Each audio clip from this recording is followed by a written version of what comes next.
This car actually looks a lot like an Audi. It's starting to look a lot like an Audi. And if you look here, this is the lowest model they added 4Motion, and all of them come with the LED headlamps, which is a nice touch. Also, as per Canadian law, all cars need to come with a rear view camera. So this one comes with a hidden camera here, which is not the best camera out there, but it's pretty good. And I also like that they put a LED light in the back instead of the halogen. The dual exhaust looks beautiful with this fake exhaust coming out of here, which actually don't have anything, but it makes it look nicer. And then the actual exhaust comes out of underneath, but it's sold as the dual. So these actually don't produce any smoke from there. You can see the exhaust is right there.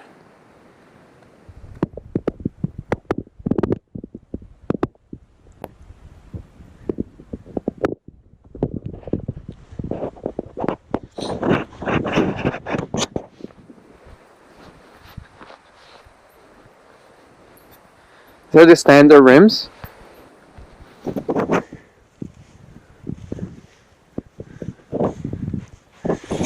So they're 17-inch rims, 215, 65, 17. You can upgrade those to a lot bigger. Now, unfortunately for this car, the headlamps are halogen. They're halogen, they're not projectors.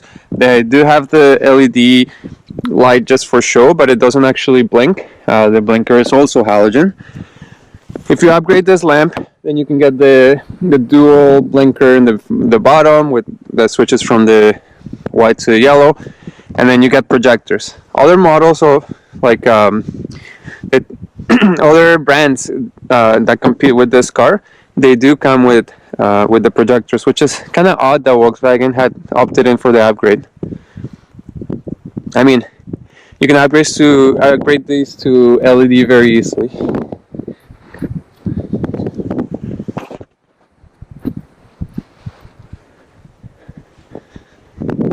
As you saw before, there's no sunroof on this model, but they do come with a full sunroof with the upgraded version.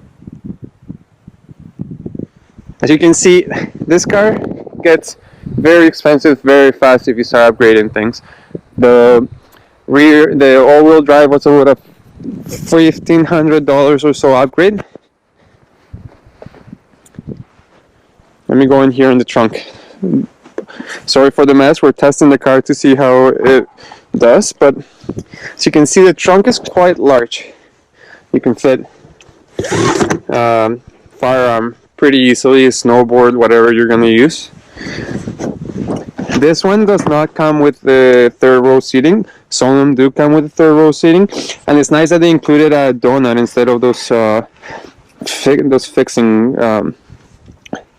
the tire fixing kits, which are horrible. I wish they did include a full spare though.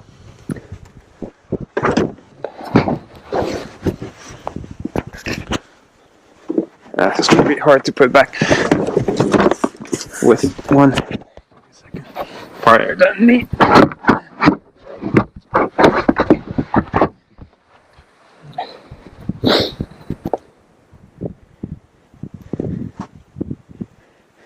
If you upgrade, you can get the automatic Shutoff, which actually what it does is you lock the car and you walk away, beep, and as you're walking away, the car closes. As you can tell, this car does not have that feature. We're gonna go see how good this car really is in the snow and off-roading. It has all the modes, but can it actually be used properly in the snow. I do want to do a couple of disclaimers. These are not snow tires. So these tires are all-season tires. The car comes with these tires. Now, this car is the 4Motion model, so it does have all-wheel drive.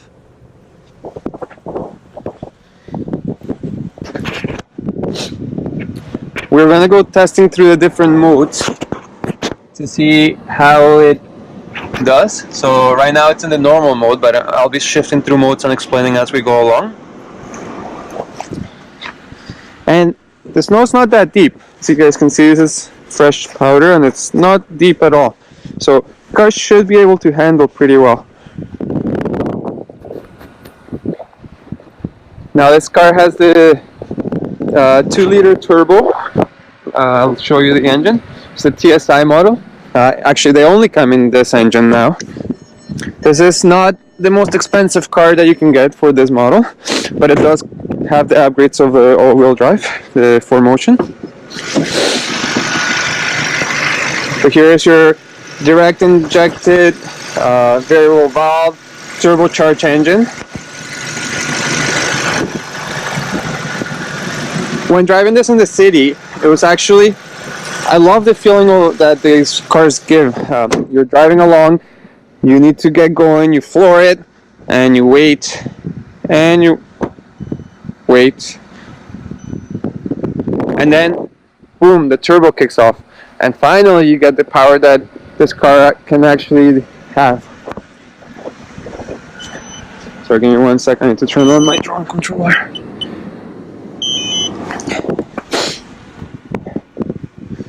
What do you guys say? Should we take it for a test drive?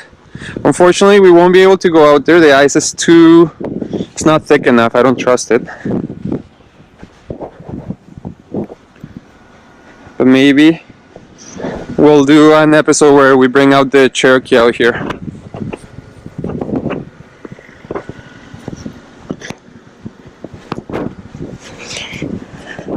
This is what I wanted to talk to you guys about. The car actually has modes over here, and each mode depending on what you're using the car for. So I think it's snow, on-road, off-road, and something else. Let's actually take a look and actually see. So by turning this dial, you can switch the modes, and then by clicking you can switch the modes within the modes. So I'll bring it up here. So the snow mode actually only has the snow mode. Okay, so let's go snow. And the eco, which has normal, sport, or custom. And then the off-road mode is just off-road. What is this one? Oh, okay, so it's the off-road.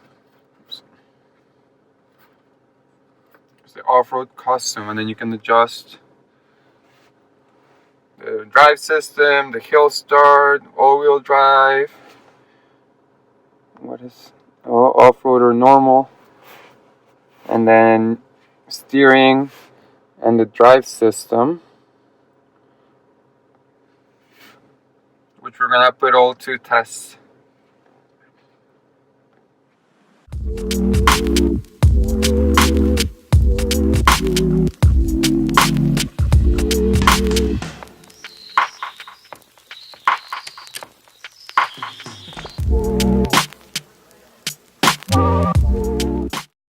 Hello YouTube.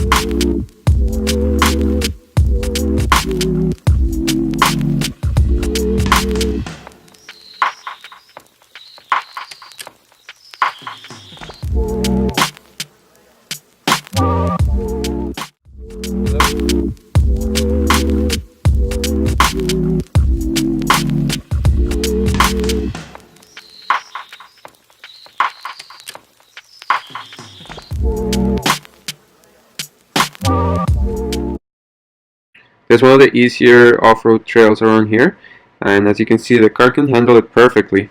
The only issue I am having is the tires, like going up this hill. The tires are slipping quite a bit, and the car, whenever it goes into the ruts, it does hit once in a while. Going across through the sticks, As you can see, no problems, no issues there. But you will see up here coming up as the car starts hitting into the ruts. Let me see. Actually, that's not too bad. It is quite bouncy, but it's comfortable inside.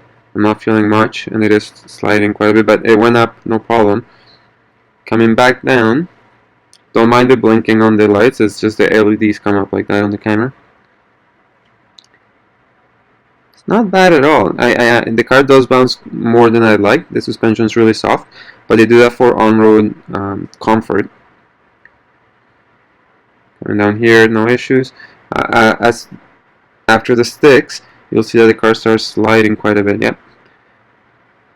And that's just due to the tires. That would happen in any car with this type of tires. And I'm surprised. I'm like happy and surprised of how well this car is off-road.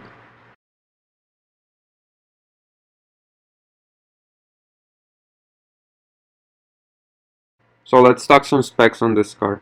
I mean, it's a mid-size SUV. It's probably competing with something like the Honda CR-V, the Toyota RAV4, or even the Ford Escape. The Nissan Rogue or the Equinox, which also come in 7 seats, it would be also a competition. I mean, I'm not suggesting by any means to go buy this car if you're going to be doing some serious off-roading, but for light things like this, it's more than enough. And the settings actually work quite well. The different modes work really well. Volkswagen says that the new design will give it more presence and will also add a better off-road approach angle, but also it will lower the tailgate access, which is really good for instances like this, or for city instances where you have to load things in and out of the car.